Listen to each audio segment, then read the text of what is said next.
రోజున దేవుడు నిన్ను ప్రేమించి నీకు అనుగ్రహిస్తున్న వాగ్దానము యోహాను సువార్త 14వ అధ్యాయము 27వ వాక్యము. మీ హృదయములను కలవర పడనీయకుడి. ఆమెన్. ఈ రోజున దేవుడు మరి నిన్ను గమనిస్తూ ఉన్నాడు. ఈ రోజున మరి నీ యొక్క హృదయములోని కలవరాన్ని, నీవే విషయంలో దుఃఖపడుతున్నావో, మరి ఏ సమస్యను బట్టి కలవర పడుతున్నావో దేవుడు నిన్ను గమనిస్తూ ఉన్నాడు.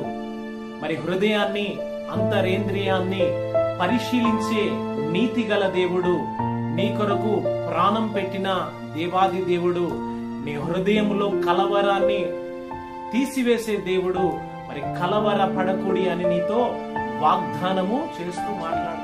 దేవుని యొక్క వాగ్దానాన్ని నీవు స్వతంత్రించుకొందువుగాక.